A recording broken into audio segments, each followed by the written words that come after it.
Hello everyone, welcome to my spiritual sanctuary. My name is Sandra. Welcome in everyone. Happy Friday, happy Feng Shui Friday. If you're new, I want to say welcome, and if you are joining us again for another episode of Feng Shui Friday, I want to say thank you so much. I really do appreciate you coming back, and thank you for all my subscribers. Thank you so much for supporting the channel. I do appreciate all of you very much. Thank you, thank you. So today, what are we going to talk about here on June 9th, 2023? Now, we're going to talk today about a very different topic, okay, for Feng Shui Friday. It is about energy healing and the chakra system. And so what I've decided to talk about today was a personal project that I worked on in the year 2000. In the year 2000, I took a journey for 5 years. I decided to study medical intuition with Carol Reitberger, who is a medical intuitive. She wrote several books. She's an author, a speaker, educator in the world of energy medicine. And so I took the journey. She's also a Hay House writer. So I decided to sign up, and I did the whole 5 years and learned a lot about energy medicine and medical intuition during that time. In the year 2004, when I had been completed the 4-year program and technically got my master's in intuitive diagnostics, I was required to write a paper. And so kind of like, your master's thesis. So what I decided to do at that time was write about Feng Shui and energy medicine and put the two together. So I had been a Feng Shui consultant for 10 years. I was already doing a lot of Feng Shui in and around the area. And so with all of my newfound information on energy medicine, I decided to combine the two. At that time, there was nobody doing that in the Feng Shui arena except for one practitioner that I found, Nancy Santo Pietro, and she was in New York City and just releasing her first book on health and Feng Shui. So I patiently waited for that book to come out and absorbed a lot of that information, and also combined my knowledge on the job of doing Feng Shui consultations along with my education in energy medicine, and combined the two together to write my paper. And that is what I'm going to talk about, and that is what I have included in my email this week, okay? So I'm going to just touch a little bit of the surface on it because it was a huge topic to expand on and write about. And it was almost like a master's thesis, so there's no way I could expound on that in this video for Feng Shui Friday. But what I will say is that based on my experience over the 10 years I have been doing Feng Shui and the information that I learned about energy medicine, I was able to map the chakras with the Bagua. So with a little bit of help from the people that were, experts in both fields, I started weaving the Feng Shui Bagua with the chakra system. And I started to see that it was creating a pathway to health and healing, okay, in a big time way. So my theory about what I had learned was definitely showing up in the consultations I was doing, and it was making a big impact in my work as both a Feng Shui consultant and an energy healer, okay? So when I looked at the 9 life stations, or the 9 areas of the Bagua, I thought, well, I will look at what the component of that sector is and how can I relate to that to the chakra system, because it has to relate in some manner, because what is within us is outside of us, and what's outside of us is within us. So it's a mirror effect. And so when I started to think about that, and energy of the space and the environment and the energy of the chakra system, I began to see that it could easily be mapped out. And therefore, when people were working in their homes, businesses, and their landscapes with Feng Shui, they could easily translate the healing energy of the chakra system onto their floor plan and work with their chakras energetically on the external environment, and then also using the Feng Shui to help them shift internally with the chakra system. So when you start to study the chakra system, which I heavily studied in my medical intuitive training, you know that there is 7 chakras that are associated with the physical body. We have, the first chakra. First chakra is the survival chakra. It is the root chakra, and it is connected. What I felt was, because it was the root chakra, and it deals with the tribe, your tribe that you belong to. It belongs to finances, your wealth, and pretty much everything that is your survival mechanisms. And it's at the base of the spine. Okay, the color is red, and so I equated that to the Bagua area of the southeast, wealth, prosperity, abundance area. And so therefore, I saw there was a correlation between a person's first chakra in the southeast corner of the wealth, prosperity, and abundance area.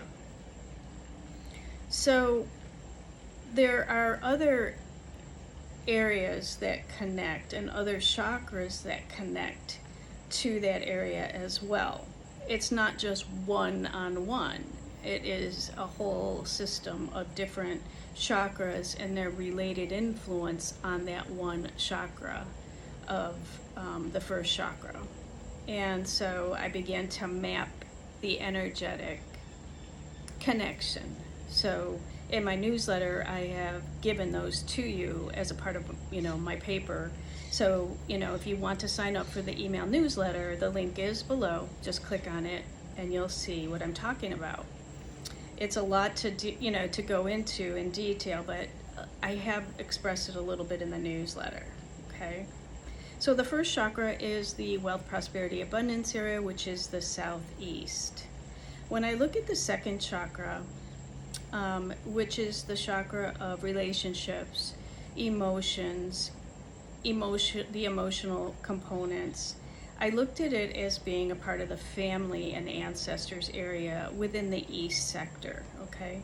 So that's, your relationships and your emotions about family and your ancestors, your lineage, your friends, and that kind of thing.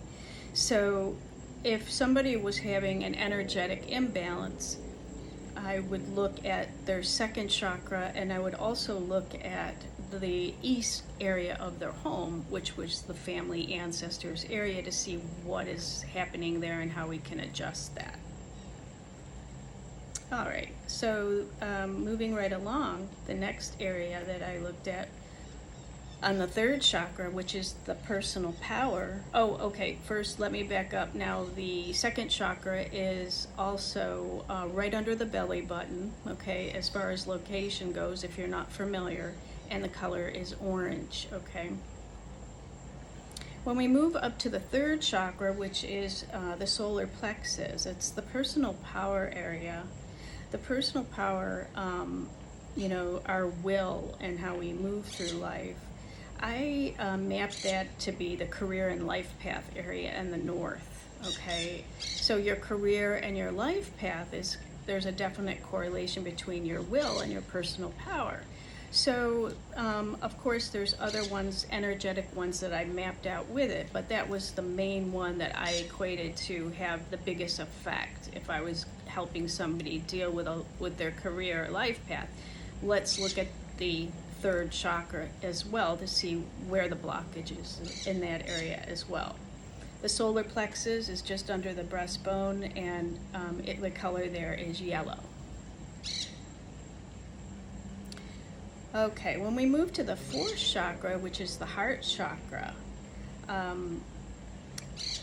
that's really an important area. Now, I decided that most people who are individuals trying to heal, the starting point is the heart chakra, okay?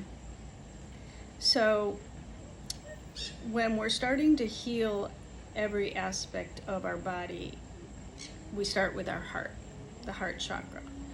Letting go of past hurts, be willing to go to forgiveness for self and others. And I mapped that fourth chakra out to be the relationship and marriage area. Okay, that's in the southwest. So the color is pink. The fourth chakra is green, which is another color, and of course in the heart area. So there is an energetic connection between the fourth chakra and all of the other chakras, okay? So the balance of the heart chakra is very important. So we need to balance that and the southwest sector of the marriage and relationship area if we are trying to correct a situation in that particular area, or all of the other aligning areas as well, because again, the heart is the most important of all when we are trying to shift a circumstance or a problem in our life. We go to our heart, and then sometimes getting out of our head and going to our heart will kind of get us in touch with our soul and our spirit, okay? And that's when true things can start to begin to happen. All right, so when we are looking at the fifth chakra, the voice is the throat. It's the way we speak our truth, right? And I equated that to be your creativity, okay? And the way we speak, the way we have our identity through our voice, our feelings, beliefs, and choices are creative, right? We can be creative with that. And it's also the children area. So what comes from our fifth chakra of voice is sometimes expressed from the inner child. Sometimes it's expressed through the child part of us that is our conditioning. So the fifth chakra is the voice of the soul as well, as the way I looked at it, and speaking truth about our identity and consisting of all of those feelings and beliefs and choices that the fifth chakra is all about, okay? Of course, that is mapped. There's an energetic connection to other chakras, but that's the main one, okay? When I looked at the sixth chakra, which is the intuition, the third eye between the brow, our intuition, our logic, our full integration of all information that is obtained through our inner knowing. And I looked at that as being the self-cultivation, knowledge, wisdom area in the northeast, okay? So it's a vibration of seeing people, places, and things for what they are instead of what we would like them to be. And it also is about going within and cultivating self, right? We're getting our intuition and knowledge from our sixth chakra through our intuition, our inner knowing, our knowledge, our self-cultivation and wisdom, and then it comes out, right? So that one is, okay, I forgot the colors, to give you the colors. This is indigo, blue, and indigo. Yeah, this is blue, the chakra for the voice, fifth chakra. Sixth chakra is indigo. All right, so the seventh chakra is the crown chakra, right? top of the head, our connection to the divine. And the seventh chakra, the way I mapped it out, I felt was the fame, reputation, and enlightenment area. So that's the south, and the color is red, and the seventh chakra color is purple. So it is the color of fire element, which is in the south area. So the crown, is the individual. It's our compass. That's where we get all of our higher self information that comes through and comes into all the other chakras. And it is our chakra of spirit, our spiritual life, and it is the energetic connection within the seventh chakra and all of the other areas of the Bagua. So therefore, it is the central channel in which everything else flows. So it is our spirituality center. It is the way the world sees us, and the seventh chakra. Okay. I included an eighth chakra. Okay, the eighth chakra is an ethereal chakra on the right side of the head. Okay, it's the eighth chakra is ethereal, and it really isn't connected to the physical body. The mantra for this chakra is that you are a spiritual being having a human experience. The chakra is located 3 to 6 inches. It's off the left side of the crown of the head. Okay, depending on what side you're on watching me, it's on the left side, 3 to 6 inches. It is the personal oversoul that consists of all our guides, our angels, and our spiritual help that comes through. I equated the eighth chakra with people, helpful people, benefactors, and travel area. Okay.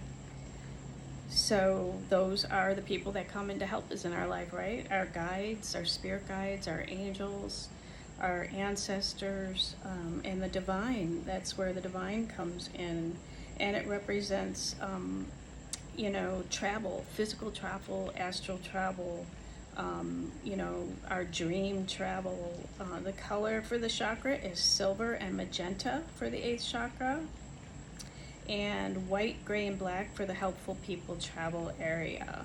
Okay, so when we look at different things that are going on in our helpful people travel area, we're going to look at the eighth chakra. Then I included 9 chakra through the 13 chakras. These are all ethereal chakras, okay? These chakras belong to the Tai Chi, or the middle of the Bagua, known as the health area, or the overall well-being. And this represents good health, loving life, and doing in life what you love. And overall vibration here is the highest of all.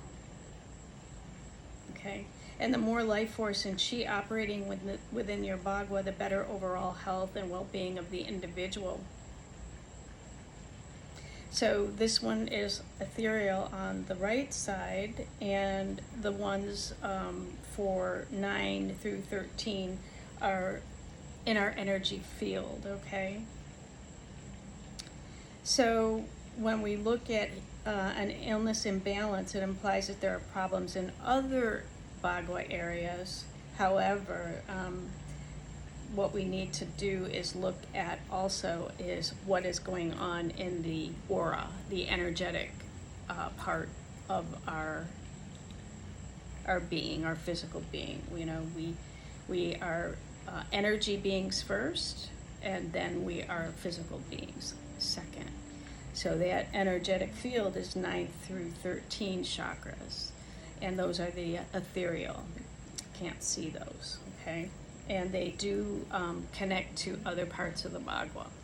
So get the newsletter and you will read all about it, okay? So the color for those areas, the Bagua is, the health area is yellow, earth tones, browns, peaches, and terracotta, okay? we would equate the ethereal chakras being golden or opalized, like golden, like when you see somebody that is very holy, like when we see pictures of Jesus or Mary or Buddha, when they have that golden aura around them, that would be an example of what those colors would be for 9 through 13, okay? And of course they do change, right? Depending on what's going on in the physical body. You've seen when you've gone into different holistic fairs or, you know, different healing events that you've gone to, where they have the aura cameras and it actually takes a picture of what does your aura look like, okay? So it can vary per person depending on what it is you're going through in life, okay? And that is where we look to clear those energies and correct the imbalances and the energetic changes that have been occurring. So we can do that in our environment as well as in our energetic system, okay? So that is, you know, Feng Shui alignment with the chakra system in a nutshell. Really a lot more to that.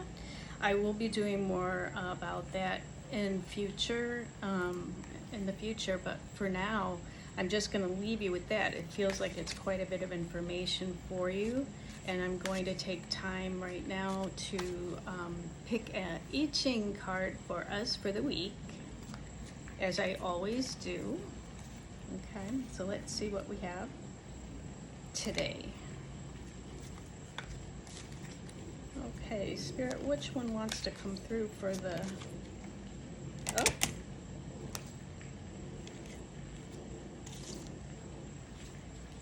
Increase. Oh, I like that one. Increase, and that's hexagram 42. Increase.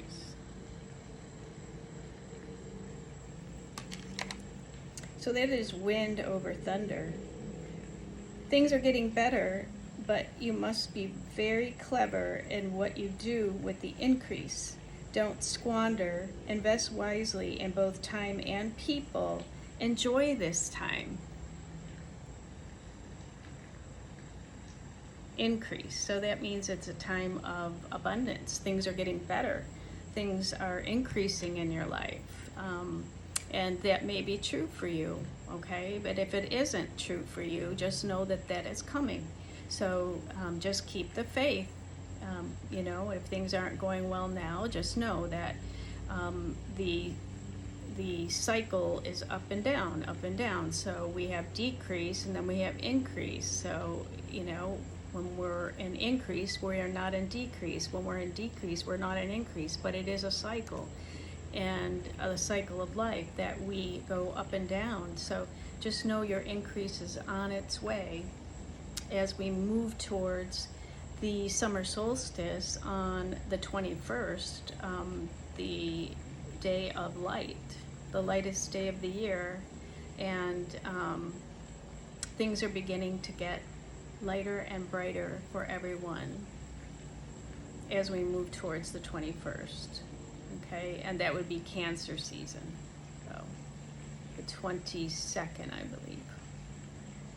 We also have the new moon on the 19th, okay? So stay tuned for all of that coming up. And I will do a video, as I always do, on this hexagram 42. All right, coming up this weekend or Monday morning, you'll receive it by Monday morning, okay? So I hope you enjoyed that today, talking a little bit about Feng Shui alignment with the chakra system. And if you enjoyed it or you think somebody else would like it, please share. Share it with your friends. And if you haven't subscribed to the channel, please subscribe. Hit the bell so you're notified of future videos that come out. If you're not on my mailing list, the link is below. And keep in touch. Until we meet again, I want to wish everybody a wonderful week ahead and wishing everybody much love and light as we approach the week ahead. Okay? Namaste, my friends.